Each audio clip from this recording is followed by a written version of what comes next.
Shalom, salam sejahtera untuk kita semuanya. Bertemu kembali bersama dengan saya, Pendeta Daniel Siswanto. Saudara, kita telah tiba di triwulan yang kedua di tahun 2024 ini, di pelajaran yang pertama. Satu pelajaran yang sangat penting untuk kita pahami dan kita mengerti, agar kita lebih bersiap lagi menantikan kedatangan Yesus yang tidak lama lagi. Pelajaran pertama ini berjudul Perang di balik semua peperangan. Namun sebelum kita memulainya, marilah kita tunduk kepala dan kita berdoa. Tuhan Bapa di sorga, urapi kami dengan kuasa Roh Kudus-Mu. Izinkan Roh-Mu bekerja mengurapi pikiran kami, hati kami, dan kami mengerti akan firman Tuhan melalui pelajaran sekolah Sabat ini. Terima kasih ya Tuhan, dalam nama Yesus kami berdoa. Amin. Perang di balik semua peperangan. Ayat inti terdapat di dalam Wahyu 12 ayat 7 dan 8. Maka timbullah peperangan di surga. Mikhael dan malaikat-malaikatnya berperang melawan naga itu, dan naga itu dibantu oleh malaikat-malaikatnya. Tetapi mereka tidak dapat bertahan. Mereka tidak mendapat tempat lagi di surga. Saudara, jika Allah begitu baik, mengapa dunia begitu jahat? Bagaimana mungkin Allah yang penuh kasih mengizinkan begitu banyak kejahatan terjadi? Mengapa hal-hal buruk terjadi pada orang-orang baik? Dimulai dengan pemberontakan Lucifer di surga, kita akan menyelidiki asal mula kejahatan dan kesabaran Allah dalam menangani masalah dosa. Inilah pelajaran sepanjang pekan ini yang akan kita pelajari. Di pelajaran hari Minggu dengan judul Perang di Surga. Wahyu 12 ayat 7 sampai dengan 8. Maka timbullah peperangan di surga. Mikhael dan malaikat-malaikatnya berperang melawan naga itu. Dan naga itu dibantu oleh malaikat-malaikatnya, tetapi mereka tidak dapat bertahan. Mereka tidak mendapat tempat lagi di surga. Satu pertanyaan yang sangat penting untuk kita renungkan adalah, bagaimana asal mula kejahatan atau dosa? Yang pertama, Allah tidak menciptakan iblis. Allah menciptakan makhluk yang memiliki kecerdasan yang mempesona bernama Lucifer. Makhluk malaikat ini diciptakan sempurna. Termasuk dalam kesempurnaannya adalah kebebasan untuk memilih. Sebuah prinsip dasar dari pemerintahan Allah yang dijalankan dengan kasih, bukan paksaan. Yang kedua, dosa berasal dari Lucifer di surga itu sendiri. Tidak ada penjelasan logis mengapa malaikat yang sempurna ini membiarkan kesombongan dan kecemburuan berakar di dalam hatinya dan bertumbuh menjadi pemberontakan terhadap penciptanya. Yang ketiga, Lucifer, makhluk ciptaan, menginginkan penyembahan yang hanya dimiliki oleh Sang Pencipta. Lucifer berusaha merebut tahta Allah dengan mempertanyakan otoritas Allah. Yeskiel 28 ayat 12 sampai dengan 15. Yesaya 14 ayat 12 sampai dengan 14. Yang keempat, pemberontakannya menyebabkan peperangan terbuka di surga. Wahyu 12 ayat 7 sampai dengan 9. Meskipun Allah sudah lama bersabar dengan Lucifer, dia tidak dapat membiarkannya merusak surga dengan pemberontakannya. Lucifer dan malaikat-malaikat yang mengikutinya harus diusir dari surga. Mereka tidak mendapat tempat lagi di sana. Pena Inspirasi melalui hamba Tuhan Ellen G. White, Kemenangan Akhir halaman 419 mengatakan, majelis surgawi membujuk Lucifer. Anak Allah mengemukakan di hadapannya kebesaran, kebaikan, dan keadilan pencipta, dan sifat hukumnya yang kudus dan yang tidak berubah itu.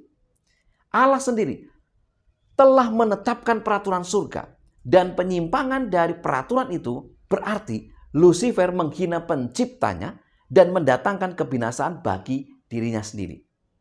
Tetapi amaran yang diberikan dalam kasih dan belas kasihan yang tak terbatas hanya membangkitkan roh penolakan. Luar biasa tingkah laku akan Lucifer ini. Di pelajaran hari Senin dengan judul Lucifer menipu, Kristus menang. Wahyu 12 ayat 4. Dan ekornya menyeret sepertiga dari bintang-bintang di langit dan melemparkannya ke atas bumi. Saudara, ketika perang terjadi di surga, para malaikat harus memutuskan apakah mereka akan mengikuti Yesus atau mengikuti Lucifer. Apakah sifat dari perang di surga ini? Apakah itu perang fisik atau perang ide atau keduanya? Kita tidak tahu detailnya, tetapi konflik ini cukup bersifat fisik sehingga iblis dan para malaikatnya akhirnya dilemparkan ke bawah dan tidak mendapat tempat lagi di surga. Wahyu 12 ayat 8 sampai dengan 9. Satu hal yang pasti tentang perang di surga adalah setiap malaikat harus memutuskan untuk mendukung atau menentang Kristus. Siapa yang akan mereka ikuti? Suara siapa yang akan mereka dengarkan? Namun, sepertiga malaikat surga memilih mendengarkan suara Lucifer dan tidak taat kepada Allah.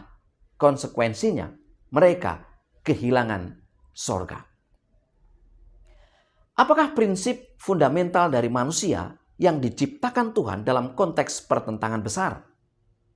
Kejadian 2 ayat 15 sampai dengan 17, Keluaran 32 ayat 26, Yosua 24 ayat 15, 1 Raja-Raja 18 ayat 20 sampai dengan 21, dan Wahyu 22 ayat 17 menjadi referensi kita. Apakah prinsip itu? Yang pertama, ketika Tuhan menciptakan manusia, Dia menanamkan di dalam otak kita kemampuan untuk berpikir, bernalar, dan memilih. Yang kedua, kita diciptakan menurut gambar Allah, berbeda dengan hewan.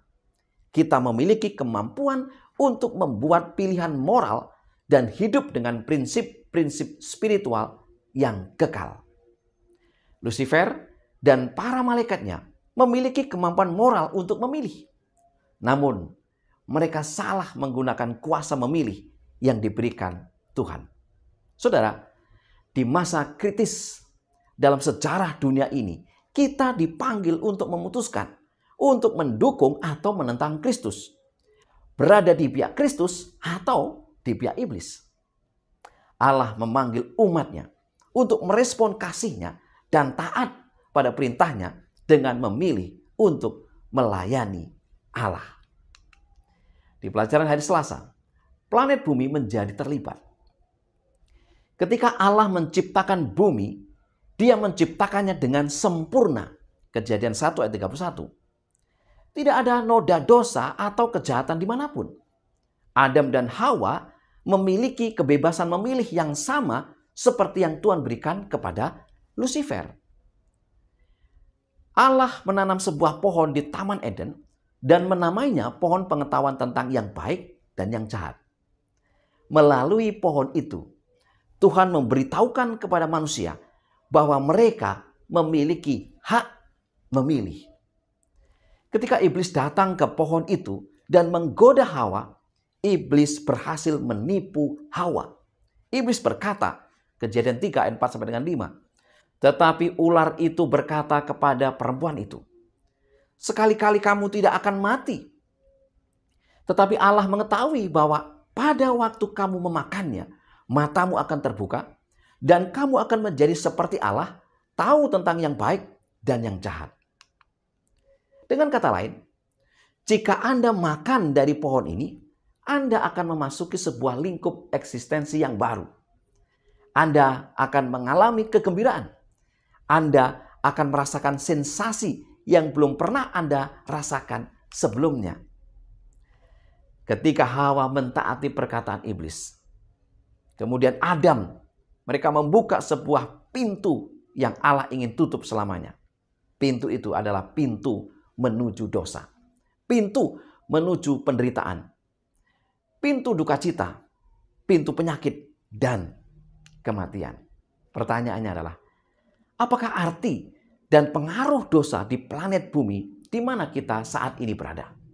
Kejadian 3 ayat 1 sampai dengan 3, Roma 3 ayat 23, Roma 5 ayat 12 memberikan keterangan. Yang pertama, dosa adalah pemberontakan terhadap Allah. Yang kedua, dosa memisahkan kita dari Allah. Karena Allah adalah sumber kehidupan, maka pemisahan dari Allah akan membawa kepada kematian. Yang ketiga, dosa juga membawa kekhawatiran, kecemasan, sakit, dan penyakit. Saudara, setiap orang dari kita terpengaruh karena hidup di planet yang telah dirusak oleh dosa. Namun, kita masih tetap memiliki kebebasan untuk memilih, untuk percaya pada Tuhan atau dusta iblis. Di pelajaran hari Rabu, kasih menemukan jalannya. Setelah Adam dan Hawa berdosa, mereka harus meninggalkan Taman Eden. Mulai sekarang, kerja keras dan penderitaan akan menjadi nasib mereka. Namun manusia tidak dibiarkan tanpa harapan. Inilah janji Tuhan. Kejadian 3 ayat 15. Aku akan mengadakan permusuhan antara engkau dan perempuan ini, antara keturunanmu dan keturunannya. Keturunannya akan meremukkan kepalamu dan engkau akan meremukkan tumitnya. Keturunan perempuan itu adalah Yesus Kristus. Galatia 3 ayat 16. Di atas kayu salib, iblis meremukkan tumitnya, tumit Allah. Tetapi kemenangan Yesus adalah jaminan bagi kita bahwa suatu hari nanti kepala ular akan diremukkan dan pintu penderitaan dan kematian yang dibuka oleh Adam dan Hawa suatu hari nanti akan ditutup. Kitab suci berbicara tentang Yesus yang datang ke dunia ini, mengalami sakit hati, kekecewaan, dan rasa sakit yang sama dengan seluruh umat manusia. Kitab suci menyatakan seorang pribadi Kristus yang menghadapi pencobaan yang sama dengan yang kita hadapi. Seorang pribadi Kristus yang menang atas pemerintah-pemerintah dan penguasa-penguasa neraka, baik dalam kehidupannya maupun melalui kematiannya di kayu salib. Semuanya untuk kita secara pribadi.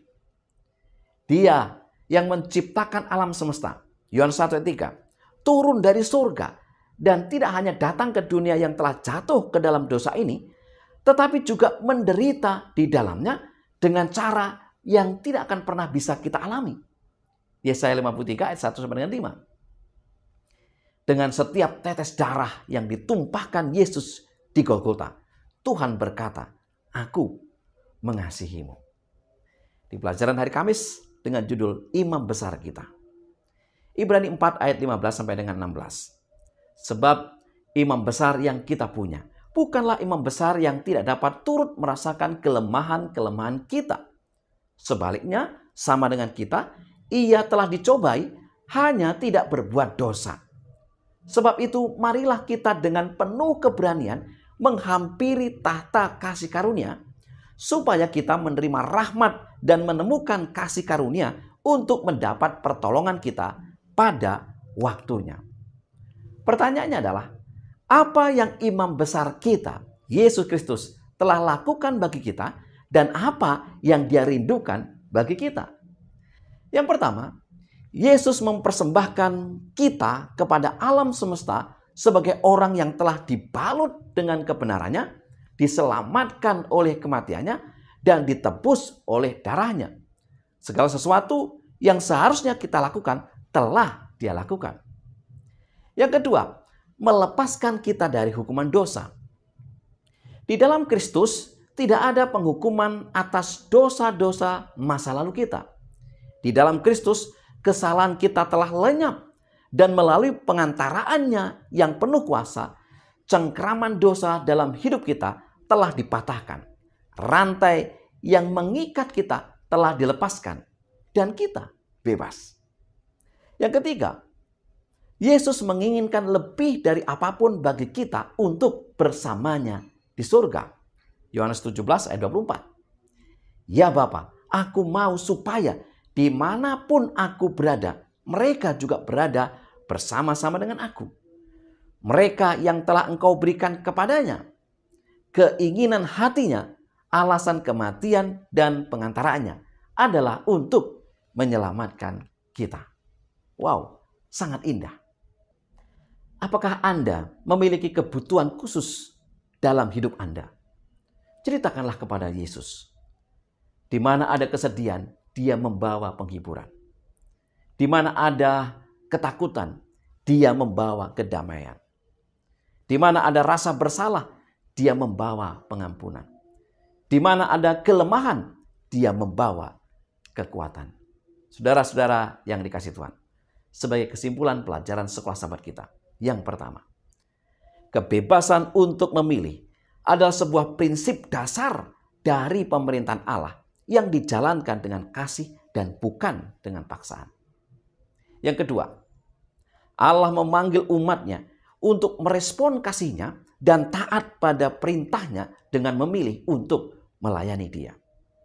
Yang ketiga, meskipun kita tinggal di planet yang telah dirusak oleh dosa, tetapi kita masih tetap memiliki kebebasan dalam memilih untuk percaya pada Tuhan atau dusta iblis. Yang keempat, setiap tetes darah yang ditumpahkan Yesus di Golgota adalah bukti kasih-Nya kepada manusia yang berdosa.